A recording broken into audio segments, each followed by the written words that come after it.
Hello दोस्तों, welcome back to my channel Kaikesha voice story. तो आज की कहानी काफ़ी दिलचस्प होने वाली है। हो सकता है इसका पार्ट 2, पार्ट 3 और पार्ट 4 भी आ सके, क्योंकि ये कहानी बहुत ही दिलचस्प है। उम्मीद करती हूँ कि आपको ये आज की कहानी अच्छी लगे। तो चलिए कहानी की तरफ बढ़ते हैं। मुझे अपने पापा के दोस्त की बेटी पसंद थी। मैंने माँ से बात करके शिवानी से रोका करवा लिया। मेरी इच्छा थी कि हम बात करें। मैं जब भी कॉल करता वो मेरी कॉल रिसीव नहीं करती। फिर कज़न की शादी पर हमारी भेंट हुई। मैंने उसका हाथ पकड़ा तो उसने मेरी सबके सामने मेरी बेइज्जती कर डाली। मुझे बहुत गुस्सा था। मैंने घर वालों को मजबूर करके कुछ ही दिन में ही शादी कर ली और नौकरी की वजह से उसे दुबई ले गया। मुझे अपनी बेइज्जती का बदला उससे लेना था। जैसे ही हम फ्लैट पर पहुंचे तो मैंने शिवानी मेरे पापा की दोस्त की बेटी थी, रहती भी दिल्ली में थी। अंकल का घर हमारा आना जाना कम ही था, जबकि हमारा परिवार और मेरे चाचा मेरठ में ही एक मकान में रहते थे। 2 मंजिला मकान था। नीचे का पोर्शन हमारा था और ऊपर का चाचा का। यूँ तो मेरे माता पिता 1-2 बार दिल्ली का चक्कर लगा लेते थे, लेकिन पढ़ाई की वजह से मैं दिल्ली काफ़ी सालों से नहीं गया था। लेकिन अंकल की बड़ी बेटी रानी की शादी पर मैं अभी आखिरी सेमेस्टर का पेपर देकर फ्री हो चुका था। नौकरी की तलाश जारी थी, इसलिए सोचा कि दिल्ली का चक्कर लगा लिया जाए। कई सालों बाद मैंने शिवानी को देखा था। लगभग यही कोई 6-7 साल बाद उसे देखकर तो मैं जैसे अपनी आंखें झपकाना ही भूल गया था। यूँ तो अंकल की दोनों बेटियां ही बहुत प्यारी थी और सुंदर थी। रानी तो शादी होकर दूसरे घर जा चुकी थी, पर शिवानी को देखकर मेरा मन डोलने लगा था। बहुत ही अच्छी लड़की थी। मुझे देखकर बस उसने मुस्कुराकर नमस्ते किया था। हालांकि रानी फिर भी मुझसे बातचीत कर रही थी, मजाक भी कर लेती थी। कहती थी कि तुम कब शादी करोगे। असल में मेरी और रानी की एज में ज्यादा फर्क नहीं था, शायद इसलिए वो मुझसे थोड़ा फ्री थी। लेकिन शिवानी एक बार भी हमारे साथ बैठती नहीं थी। शिवानी से छोटा उसका भाई था, उसके साथ भी मेरी अच्छी खासी गपशप हो जाती थी। रानी के सवाल पर मैंने कहा कि बस नौकरी लग जाए तो सोच रहा हूँ कि मैं भी अपने हाथ पीले कर ही लूँ। वैसे सच कहूँ तो तुमने मेरे अरमानों पर पानी फिर कर रख दिया। मैं तो तुमसे शादी करना चाहता था, लेकिन कमबख्त तुम्हारे पति ने मेरा हक पर डाका डाल दिया। मैंने आंख मारते हुए रानी को छेड़ते हुए कहा, तो वो मुझे आंखें दिखाने लगी। कहने लगी, बहुत ज्यादा शरारती हो गए हो, जरा भी नहीं बदले। मुझे तो लगा था इंजीनियरिंग करने के बाद कुछ अकल आ जाएगी, लेकिन तुम वैसे के वैसे ही हो। मैं हंसने लगा।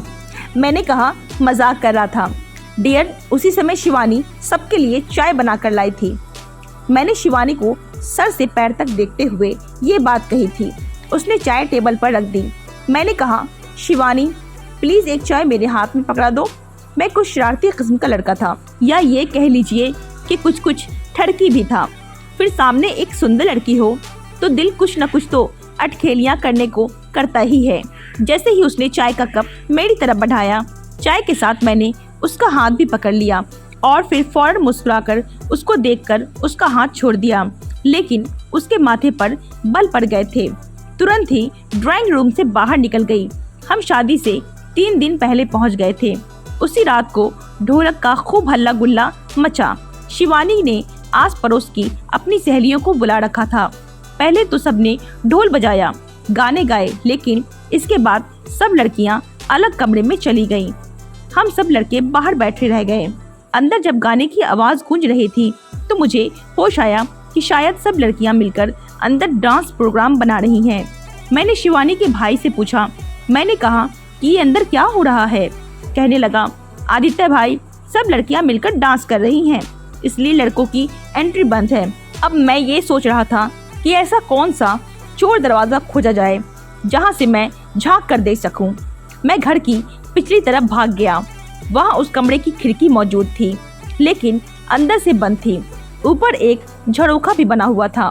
मैं जल्दी से कोई कुर्सी या स्टूल देखने लगा जिस पर चढ़कर उस झरोखे के अंदर झांक कर देख सकूं। वहाँ पास ही मुझे एक स्टूल नजर आ गया। मैं उस स्टूल पर चढ़ गया।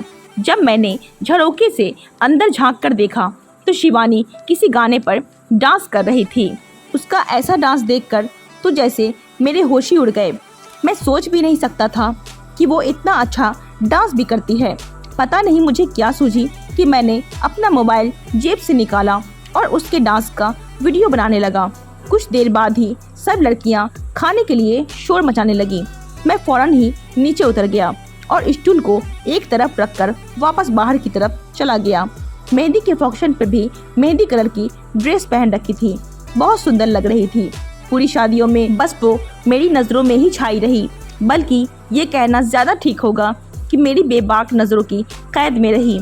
जब भी मेरी ओर उसकी नजर मिलती तो मैं मुस्कुराने लगता, लेकिन वो माथे पर बल डाले अपनी नजरें फेर लेती। रिसेप्शन का आखिरी फंक्शन था जब वो जल्दबाजी में सीढ़ियों उतर रही थी और मैं ऊपर जा रहा था, क्योंकि मैं अंकल के साथ कामों में बिजी था और अभी फ्री होकर आया था, इसलिए जल्दी से ऊपर जाकर अपनी तैयारी करने के चक्कर में था। और वो तेजी से नीचे उतर रही थी जब उसका फैंसी दुपट्टा मेरी शर्ट के बटन के साथ अटक गया, इसलिए हम दोनों को वहीं रुकना पड़ा। जब उसने पीछे पलटकर देखा तो मैं उसकी फैंसी दुपट्टे की तारों से अपने बटन को अलग करने की कोशिश कर रहा था। वो 2-4 सीढ़ियां ऊपर चढ़ी। पहले तो मुझे देख रही थी, लेकिन उसकी चुन्नी इतनी उलझ गई थी कि मुझे समझ ही नहीं आ रहा था कि बटन से अलग कैसे करूं। कहने लगी, आप छोड़िए, मैं करती हूँ। मैंने अपना हाथ पीछे कर लिया और उसके चेहरे की तरफ देखने लगा। कुछ देर तो उसने कोशिश की, लेकिन वो धागे और ज्यादा उलझते जा रहे थे और मैं चाहता था कि ये धागे ऐसे ही उलझे रहें। आखिरकार उसे तंग आकर अपने मुंह से वो धागा ही तोड़ दिया। इससे पहले कि वो सीढ़ियों से नीचे उतरती, मैंने उसका हाथ पकड़ लिया। वो मुझे हैरत से देख रही थी। मैंने कहा, बहुत सुंदर लग रही हो। मेरी बात सुनकर उसने मुझे गुस्से से देखा। कहने लगी कि मैंने आपसे नहीं पूछा कि मैं कैसी लग रही हूँ। मैंने कहा, लेकिन सुंदर लड़कियों की तारीफ करनी चाहिए, ये उनका अधिकार होता है। पर वो माथे पर बल डाले वहाँ से चली गई। वो मुझसे 3-4 साल छोटी थी, लेकिन नखरा बहुत था और होना भी चाहिए था, क्योंकि वो सुंदर भी बहुत थी। अगली सुबह मुझे वापस जाना था, इसलिए रात को ही मैंने अपनी माँ से कह दिया था कि मुझे शिवानी बहुत पसंद है, इसलिए वो मेरा रिश्ता अंकल से मांग ले। वो कहने लगी कि मैं तो खुद शिवानी को देखकर यही सोच रही थी कि इसे तुम्हारे लिए मांग लूं। मेरी माँ ने उसी रात अंकल से बात की।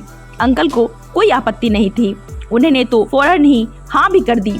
कहने लगे, लड़का हमारा देखा भाला है, मेरे दोस्त का बेटा है और आदित्य तो वैसे भी हमें बहुत पसंद है, इसलिए हमारी तरफ से ये रिश्ता पक्का ही समझिए। मुझे तो अपनी किस्मत पर यकीन नहीं आ रहा था कि जिसे मैंने चाहा वो मुझे मिल रही थी।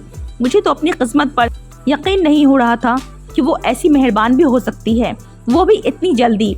मेरी माँ ने अपने हाथ से अंगूठी उतारकर शिवानी को मेरे नाम की अंगूठी पहना दी। माँ कहने लगी, इंग्लैंड से आदित्य के चाचा अपने बेटे की शादी करने आ रहे हैं, आप लोग भी जरूर आइएगा। उन्हीं दिनों हम लोग आदित्य और शिवानी की मंगनी कर देंगे।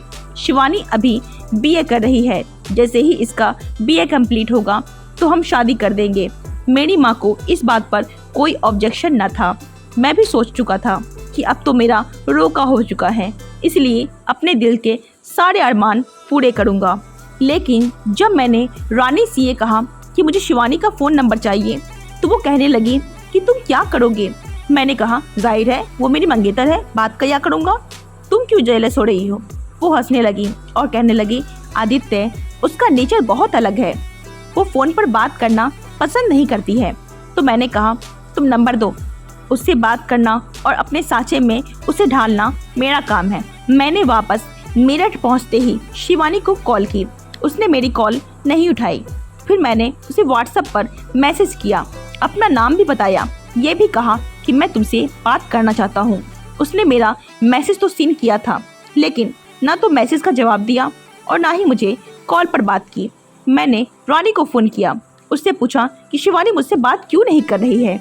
वो कहने लगी, मैंने तो तुम्हें पहले ही कहा था कि वो फ़ोन नहीं उठाएगी और ना ही बात करेगी।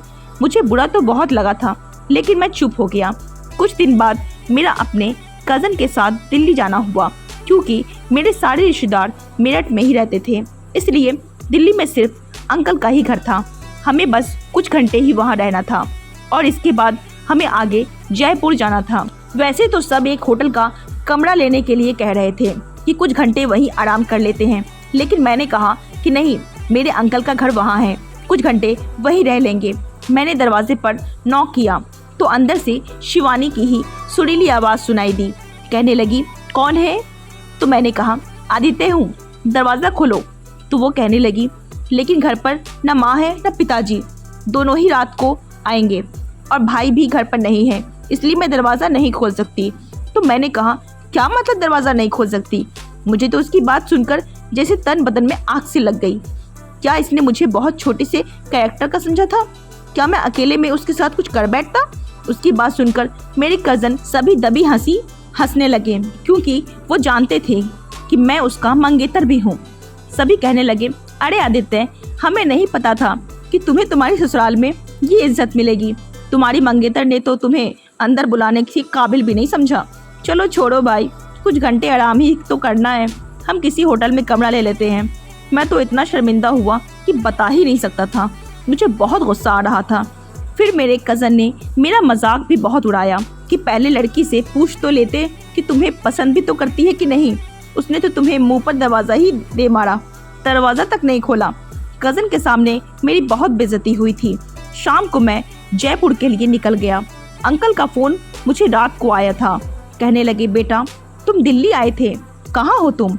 हम लोग वापस आ चुके हैं, तुम घर आओ। मैंने कहा, जी नहीं, मैं अब जयपुर के लिए निकल गया हूँ, मुझे बस कुछ घंटे के लिए रुकना था, लेकिन आप घर पर नहीं थे, इसलिए मेरे लिए किसी ने दरवाज़ा नहीं खोला। शायद मेरी यही हैसियत है, ना चाहते हुए भी मैं शिकायत कर बैठा था। वो कहने लगे, नहीं नहीं, ये बात नहीं है बेटा, तुम्हारी बहुत इज्जत है और हैसियत भी है। असल में शिवानी अकेली थी ना, इसलिए उसने दरवाज़ा नहीं खोला होगा। मैंने कहा, मैं अकेला नहीं था, मेरे साथ मेरे कज़न भी थे। वो कहने लगे, ओह अच्छा, चलो वापसी पर हमारे यहाँ ज़रूर आना। मैंने कहा, जी कोशिश करूँगा। जितना इज्जत मेरी हो चुकी है ना, मैं बेवकूफ़ नहीं था कि दोबारा जाता।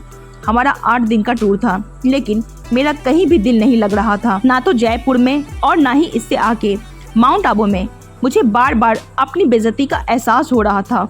उस लड़की में तो इतनी भी शर्म नहीं थी कि मुझे फ़ोन पर सॉरी ही कह देती। बहरहाल मैं दोबारा जब दिल्ली आया तो होटल में ही ठहरा था। फिर वहाँ से मेरठ आ गया, बहुत गुस्से में था। मेरी माँ कहने लगी, दिल्ली गए थे तो शिवानी के घर चले जाते। तो मैंने कहा कि जो बेइज्जती शिवानी ने की है ना मेरी, मुझे दोबारा नहीं करवानी थी। मैंने जब सारी बात अपनी माँ से बताई तो वो भी हैरान हो गई।